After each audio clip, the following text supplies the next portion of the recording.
Being able to make a fire in wet conditions, even soaking wet conditions, is a survival skill that we would not trade for any other. We're about to uncover a few of our favorite life-saving methods for making a fire when it counts the most. That is coming up. I'm Luke, this is Wilderness Strong. We proudly live in the Pacific Northwest in the great state of Oregon.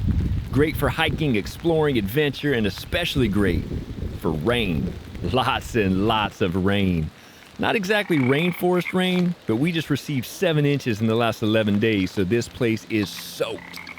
And when it's raining and things are soaked like this, it might seem like there's nothing dry for fire making. So where do we go and what kinds of materials are we looking for? Well, decades of experience, trial, and error have taught us to look for some very specific things. The first being evergreen trees. The bigger, the better.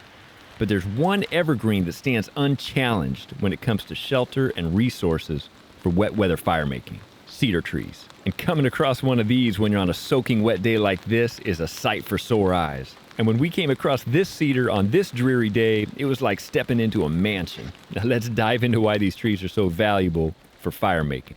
Come on inside and we'll give you a tour.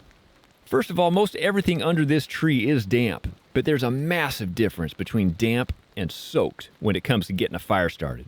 Damp we can work with. Of course, dry is better, but it would be a critical mistake to think that because your materials are a bit damp that they can't be used. Whenever we get under a big tree, we're going to go straight to the base so we can dig out the mostly dry material with our hands. More often than not, we come up with useful, organic, aged materials that have accumulated for many years and stayed mainly dry and protected from the rain. This gives us a nice dry area to build our fire on top of, so we're not trying to make a fire on wet ground. Not to mention, there's plenty of useful twigs and leaves and branches that we can actually pull out of this pile to help get our fire started. Many outdoorsmen know that you can work with wet kindling by cutting shavings and removing the outer layer of wet wood and bark. But what if you could do that without even pulling out your knife? Cedar limbs are so unique because they can be peeled and processed by hand to access the dry inner parts of the limb. But there's a specific way to do it, and it's not like this. See, we're not interested in breaking. We're all about snapping and peeling, which means applying firm, gradual pressure with our thumbs until it lightly snaps.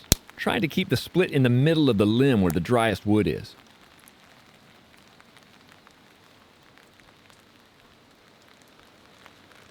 Okay, pause it. Here you'll see a pro trick, which is to actually take a peeling from a peeling. Now these small peels are almost completely dry, even on a rainy day in one of the wettest parts of the country.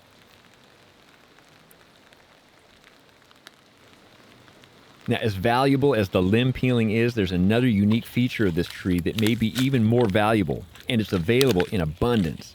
Cedar bark is so versatile. It was used by Native Americans in this area for countless purposes, including fire making. Many Native American tribes consider the cedar tree to be sacred. This bark behaves much differently when it's processed into tinder compared to other evergreen trees. When it's worked up correctly, it becomes soft and fluffy and extremely fibrous. But it's so important to have the correct expectation of the tinder that you're working with. And here's what we expect with cedar tinder. Cedar tinder is a smoldering tinder, which means we have no expectation that this nest is just going to catch a spark and burst into a flame, especially in these conditions. In perfect conditions, cedar will flame up first and then start to smolder, but these are not perfect conditions to say the least. Of course, we should seek out the driest tinder we can find, but our point of emphasis here is that finding perfectly dry tinder is not always an option, and we need to be experienced in how to use tinder that may have a little bit of moisture. This tinder we're using, although it's mostly dry, certainly still has some moisture in it. But regardless of that, we know it can be worked up and used to ignite, smolder, and heat up the kindling that we place on top of it until it bursts into a flame. In fact, we prefer smoldering tinders in wet conditions like this where our kindling may be less than optimal, because it'll smoke and smolder for a long time, drying out our kindling until it bursts into flame, whereas a flash tinder would just flame up real big and then die down without enough time to ignite our kindling. So now that we've talked kindling and tinder, let's start making fire. So which method should we start with? Well, if you love flint and steel fire making like we do, you might think you know what's inside these containers. But that ain't char cloth in there. I mean, what the heck is that? Well, if you saw our video covering flint and steel, where we went on a quest to find uncharred tinder that would consistently hold a spark, You saw that we discovered 3 common plants that can be processed into tinder that'll catch and hold a spark from a flint and steel, uncharred. And this plant was our favorite of the 3. And if you follow our content, you will not be surprised to hear that it was stinging nettle. And it's become so reliable for fire starting that we now carry it in the tin that once carried our char cloth. Just watch how it takes a spark and then smolders. Stinging nettle, like cedar, is a smoldering tinder. Possibly the best smoldering tinder we've ever come across. Because once it starts to smolder, it's not going out. Here we'll take a chunk and put it with our cedar to ignite our kindling.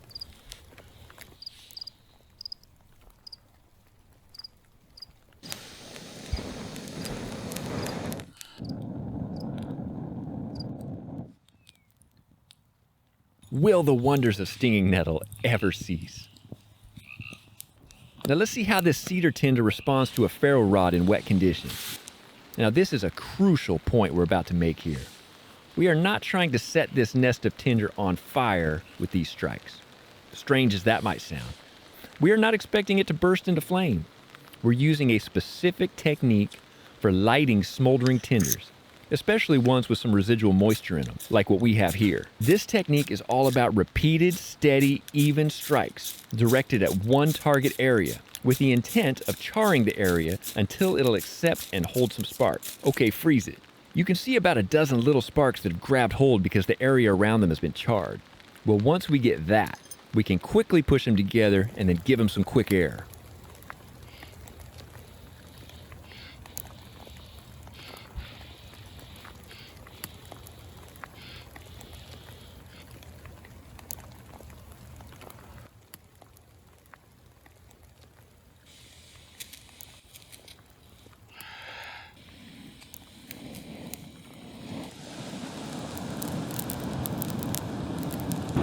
Okay, we want to show you how effective our method for peeling cedar limbs can be. This was an easy one-match fire with no tinder underneath. And it's a rainy day 5 months into the rain season in the Pacific Northwest. Not only was it quick and easy to make this small pile of peels, but most of these peels were perfectly dry and collected without a knife or any tool. That is good to know. All right, let's see what happens when we drop an ember from a hand drill into our cedar tinder nest that's still a little bit moist. We typically carry with us multiple methods for fire making. Matches, ferro rod, and flint and steel. They're all probably the most common for many outdoorsmen.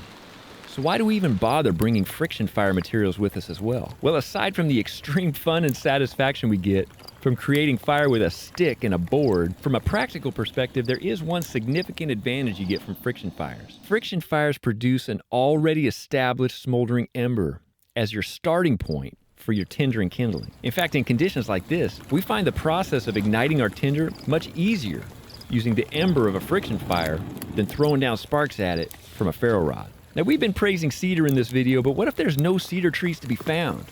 Not to worry, you're about to see several more detailed methods of making wet weather fires, including a couple techniques you've probably never seen before, as we continue along on our wonderful day in miserable weather. All of that coming up in the next video. If you're new to our channel, we are all about bushcraft, nature, ethnobotany, and wilderness survival. If you enjoyed this, let us know in the comments. Hit the thumbs up, subscribe, and turn on the notifications so you don't miss what's coming up. Thank you all for watching.